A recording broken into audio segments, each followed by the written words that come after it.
This show has been made possible with the continued support of the 7 Stars Partners. Well, I would say spring has sprung.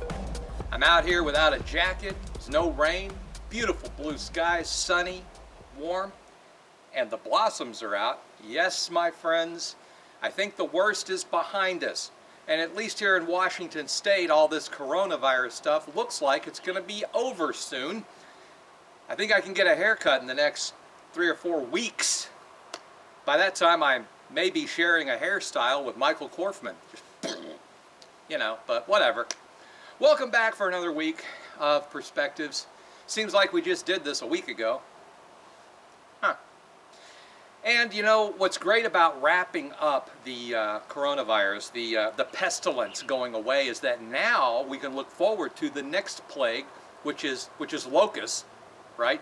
Although I don't think we're going to get locusts. I think it's murder hornets now.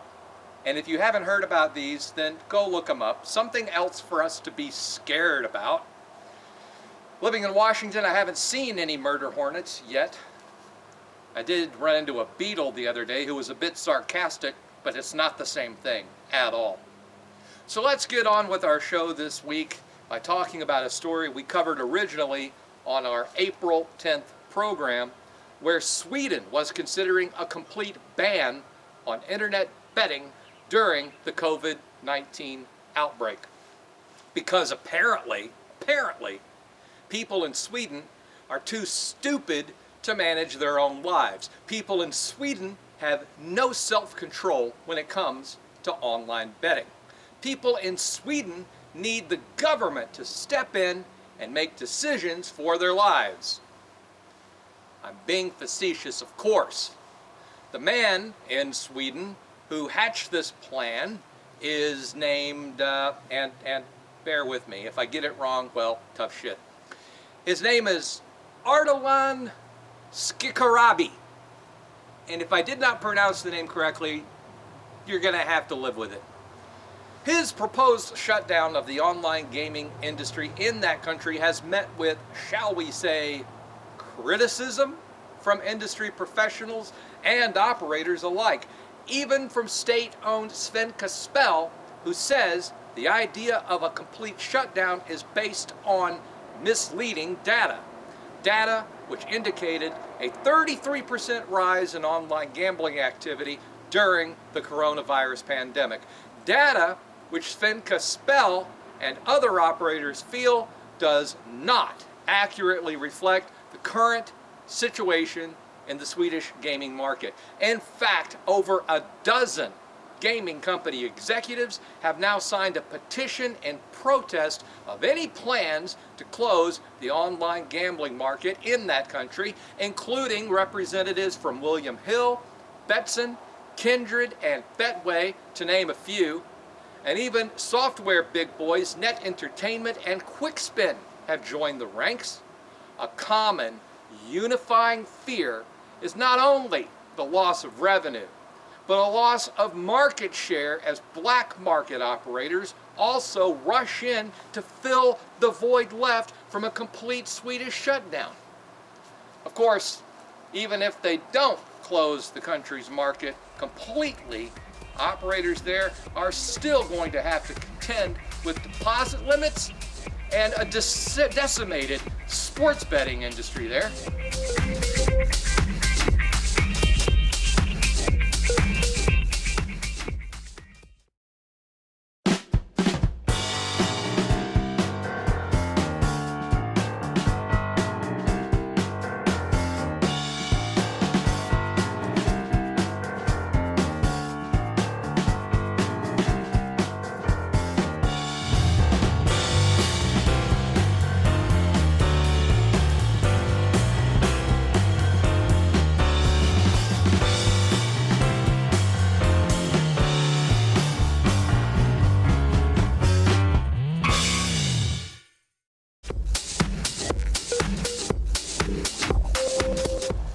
Hey, welcome back. For those of you who missed it in the GPWA forums or other news headlines, some sad news to share with you this week, as one of the founders of 888 Holdings was killed in a small plane crash in Israel last weekend. His young son was with him at the time, but thank God he sustained only minor injuries. Condolences on behalf of the APCW, the GPWA, and our members, especially for that young man who must now go on without his father. Now, in less sobering news, a story which caught my eye for all the wrong reasons, as the UK Gambling Commission has warned their operators over third-party responsibilities. When I first read this, my heart sank, as my mind immediately went to the thought that they were going to somehow include affiliates in this warning, and perhaps they are, but the story I read only dealt with operators who allowed white labels, and apparently said white labels are not exactly living up to the standards set when it comes to player safety and fair gaming, a situation that the Commission aims to correct by smacking the operators who allow this to go on. In this case, that was FBS Technology, and the smack was to the tune of £600,000. Maybe that'll teach them.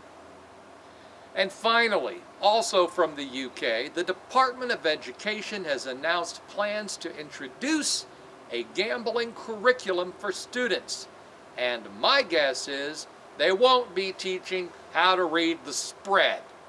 As good as it would be for kids to learn about this business and gambling in general, my guess is the courses will be heavily tilted toward the dangers and the evils of gambling. And hey, if that's the case, well, I guess that's fine. Knowing teenagers labeling something dangerous and evil will only encourage them to try it.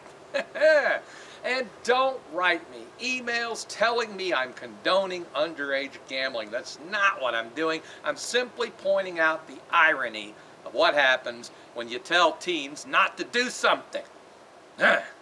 Anyway, I'm done for another week. Maybe I'll get to enjoy some of this weather over the weekend.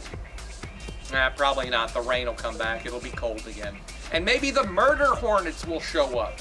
Who knows? It'll be a party then. So, next week, God willing, meet you back here.